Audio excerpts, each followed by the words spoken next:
So one of the first concepts that we always find ourselves talking to folks about, whether it's in a training or coaching, is connection before content, right? That finding those intentional spaces and places where we can connect before we jump into content, whatever that content is.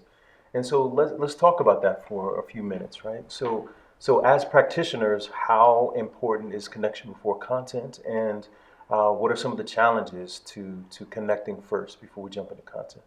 What do y'all think? I think, when I first started this work, I thought of connection before content as let's connect so that we can get to the more important matters. And what I've learned is that it's not that. Connection is king. It is the commitment to understanding each other no matter what, no matter the circumstance, no matter the activity, no matter the event, that must be at the forefront. So that has shifted drastically for me, that it is not something to just kind of get out of the way, but rather something to maintain. Challenges include, I'm coming into a training space. I don't know people. What kind of question do I pose? Sometimes it can feel a little artificial. My response to that has been to do it anyway, to reach out anyway, and undoubtedly, people always reach back. I think we've all been in situations where somebody, professional setting or any setting, where someone has something they want to accomplish or they need to get something done, and they're interacting with us, and they just come in and they're just about whatever this task is and just jump right into it. And there's always this feeling of, hold on a second, what about me? Like seeing me. Take a moment to just acknowledge that I'm here. And even though it does take some time, which is one of the challenges, most oftentimes people are going to respond to that. They're going to be much more willing to be present and participate. And I also think when you take that to scale in the classroom, right, we're really working to build connection in the classroom in this work. So taking the time for people to just pause and just to be seen and connect with one another is tremendous power. I think for me, connection before content taps into that human need for belonging. So if I don't know I'm entering this space and I don't know I'm a valued member of this community, I'm gonna disconnect just because I don't feel like I belong. And then having that commitment to it and changing the conversation between time being something that you can control to time being an investment in the community where you might not see the fruits of what you're doing now, but the next person might see it, or the next classroom, the next teacher, the next school. But it's about that larger sense of what the community is.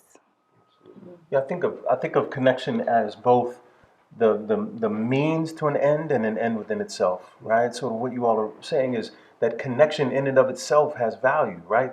Putting the humans right up front where they belong as primary, right? Over the other things that we feel like we absolutely have to accomplish. And I think there's some truism in terms of what Covey says is, slow is fast and fast is slow when it comes to relationship building. But then also connection is the means, right? That if whatever it is that we're trying to accomplish is going to require challenge, and the best conversations that we ever have do, right? If it's going to require challenge, then connecting allows us, it gets us to the place where we feel vulnerable and safe enough to accept the challenge, right? So that connection is really important because it's both the thing that we should be doing and the thing that gets us to also to the point where people are open to be challenged, right? Mm-hmm. You know? I know we've been moving away from, again, particularly the work in school settings and in classrooms of, the problem behavior or whatever it is, and starting to call it disconnected behavior, right? And so, like you had just said, if I don't feel a part of this community, if I don't feel that I can contribute or that I am a member, a true member, then I'm not going to typically, go along with some of the other things that you need to do, or act in a disconnected way because I'm not feeling that I have worth and value here. And something, as simple as just taking some time to connect before we get started can really, move that in the right direction. What's really quick, what's a favorite question that you like to ask to connect? What's just a very quick, whether low risk, medium risk, high risk question, what's a question that you like to ask? I really like the sentence stem. People think I'm blank, but I'm really blank. People think I'm blank, but I'm really blank. That's a good one. That's a good one. Yeah. Well, some of my work with adults have been having a lot of fun with it. What's something that's typically associated with children or childhood that, if you're being honest with yourself, you still enjoy doing today? And right off the bat, we just get to start, kind of show some of that child part of ourselves, which is really kind of fun. Yeah, mine is not as nice as that one, but it's more. You have an unexpected snow day. What are 3 things that you're gonna be intentional about doing? Yeah.